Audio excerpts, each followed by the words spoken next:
Yay! There we go. Just need a bit of patience.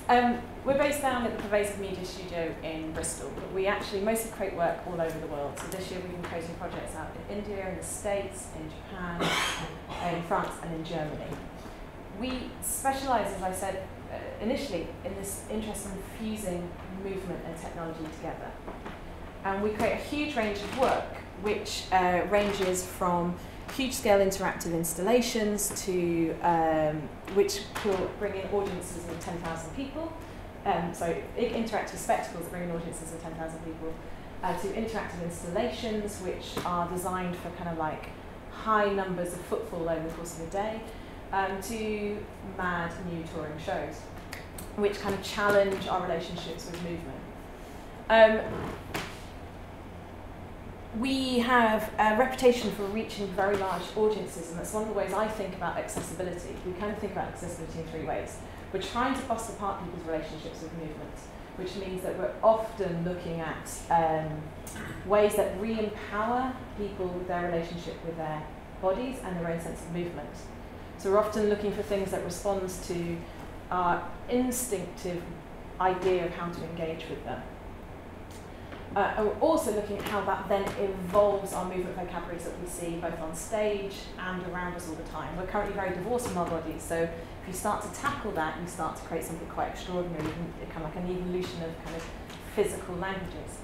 So there's accessibility in the way that we're thinking about where people encounter it, who has the permission to encounter things, but also we work a lot with a huge range of different collaborators and companies. So we have been working on 3 projects this year alone, which have been working with companies where we're exploring how to create work which responds to people with very different physical abilities. So we're working on a project in Bristol called eye puppetry, which is working with eye gaze users and actually a huge range of people, from people who are BSL as their first language, to people with kind of muscular control problems, to look at how technology could allow them to create and use puppetry, which is usually a very, very hand precision based style of theatre. So this is a lovely, lovely performer called Steph, who's a BSL speaker, who is wearing a motion capture suit in this here, which she utterly adored because she was able to create huge interactive visuals which are responding entirely to her movement, but still, because it responds to the whole of the body, was still free to use her hands to add in a spoken language to her physical presence on stage. We're also working with eye gaze users. I don't know if anyone's encountered eye gaze users before. These are, eye gaze is an amazing piece of software which is controlled by your eyes. So it's often used for people who are quite physically restricted by what they can and can't do. We are looking at creating ways of animating an entire theatrical space so it becomes the puppet for an eye gaze user. Because basically it's using code. You could use it to compose music with, you could also use it to control motors and pistons and lighting and wind, whatever you wanted. So we're actually looking at that as an exploration of a new future of puppetry in that. We have a system which we've developed, which I'm going to be demoing later whilst wearing an LED dress, which always makes me feel a bit like a Christmas tree, which allows us to make any floor make music, and the LED dress is fully sound reactive. So one of the reasons why we've been able to kind of look at fusing all this stuff is that we've been working for years about how to create very responsive systems, but also things that allow you to visualize sound and interpret sound in a different way. That project, when we tour it as a show, actually uses tap dance, which is normally a very fast, a very coded, and a very inaccessible dance form. By creating it in this way, we turn the sounds of tap into any instrument we like, from flutes to tablas to cellos to vocal samples. And each one of those instruments encourages a very different style of movement and a very different kind of rhythmicality. But then having the LED dress, which is sound reactive, means you can literally see the layers of sound as they're being physically created by the dancer. So it's quite a transformative experience in that sense. So we've been working with both... You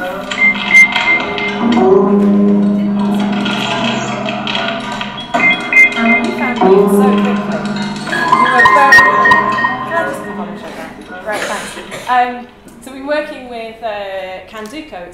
both of these systems. This was just a really short improvisation we were working with them. We had 3 days in the studio with them as part of some funded work by the Space.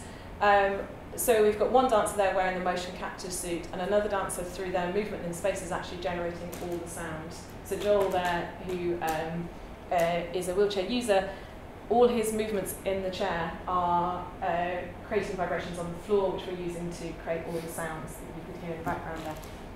It's a completely different way of exploring composition and creativity, which I find super exciting.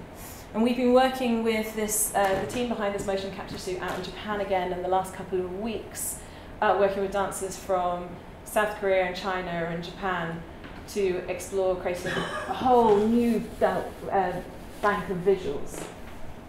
I don't like them still being screen-based, so what we did whilst we were out there, and they were creating very nice visuals for screens, is we hacked the entire motion capture suit to work with the LED dress. So that, and we also hacked the motion capture suit to work with our interactive sound system, so that actually, as you moved one limb, it started to be, I don't know, your left arm was your cello and your right leg was a snare drum. I don't know. So you were becoming your own jazz instrument. You know, so actually, which was actually really good fun. But again, about putting that back onto the body and moving away from screens and playing with this real synesthesia of combining forms together.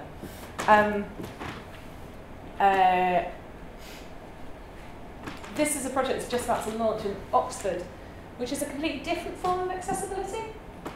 We're doing a project called Starlight, Star Bright, where we're mapping the 7 major star constellations that you can see over Oxford at that time of year onto the city floor in 7 different locations.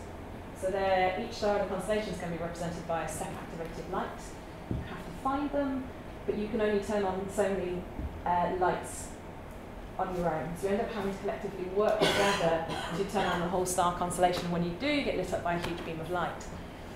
It's super simple in many ways, but it also starts to do something very extraordinary with changing wayfinding and dwell times in cities, and creating permission to play and have serendipity, and to make contact with strangers, which often, especially, I don't know if you've been to Oxford in the middle of winter, it's cold, it's wet, it's often grey, very misty, and nobody stays out. I mean, they're wrapped up and they're gone. So it's again that thing of challenging our instinctive behaviour in cities at that time of year, and giving us a memory of looking up. Sounds a small thing, but actually is quite a powerful thing to do. And we found this before on some of our other projects. We did a project in Bristol called called Crane Dance Bristol, which is part of Mass Crane Dance, which I've got a short video of, which is way better than me describing it. I've turned the video off, sound off on this. We had 10,000 people come to see 3 cranes to a synchronised dance routine, which I think is possibly one of the best things I've ever achieved in life, especially seeing England were playing at the Rugby World Cup at the same time. We reached 4 million people online, and we were trending on Twitter in Bristol over and above the Rugby World Cup. They go a fraction slower in real life, but it's pretty extraordinary.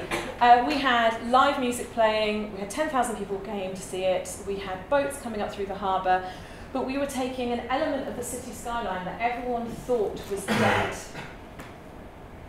and reanimating that. And not only were we reanimating it, we were giving that city skyline back to the citizens. This was done as a free event. This was given a gift of a memory of that location in a completely different way, and a memory of looking up. And it really works, because I still get emails out of the blue 2 years later of cranes in random cities. Literally, saw this, thought of you. And I'm going, that's hilarious, because that means 2 years later, you're still going to a new city and you're looking up. And as our cities get more and more crowded, that permission to raise our heads, to look up, to reclaim the space above us, to find a moment of peace, to think about that civic ownership of places, it's pretty powerful. We also do accessibility in completely different ways. This is a project we did in Brazil, in Recife. Recife is a gorgeous city, has a really interesting problem. It's in the middle of a change from being a very, very dangerous city. And so the city abruptly shuts down at bang on 5:30 when it gets dark. So it goes from being really busy and everyone being on the streets to suddenly being deserted. And we were set the challenge of looking if there was a way that we could find of encouraging and making it safe for people to spend time on the streets and to change that dwell time. It's a really simple project. This is based on the local graffiti style, which is the black and white graffiti style. When you press one of those high five hands, it starts to play music. You are basically DJing. Each hand controls a different line of the musical track. So therefore you end up kind of like one of you's got the drums, one of you's got the sax, one of you's got, I don't know, whatever else was on there. But the best thing is what you can't see on the other half of this photo is all the people dancing in the street. So again, that thing about changing accessibility, there's no barrier to this. You didn't need a device, you didn't need a phone. Same with what we're doing in Oxford. You don't need anything to be able to participate in this. So yeah, the piece I'm showing you, just to wrap up in a second, I've turned the sound off on this one as well, but it will just start to show up, is this piece called Kicking the Mic, which is that I mentioned, but is pushing this in a different direction again.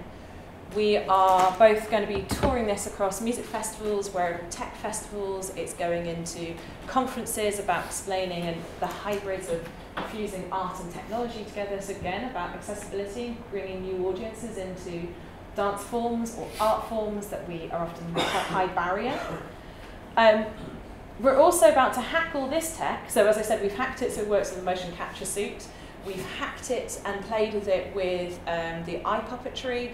We are hacking it and playing it with making a huge epic new song cycle, which is about the idea of disappearing islands and rising sea levels and old folk songs, but we're going to be fusing the way that we've got wearable controllers that allow us to loop and layer sound and make different areas of the stage, create different sounds and LED costumes and AVs and AV and visuals in a very colourful way. I love your black and white stuff, though, if I might be able to change, to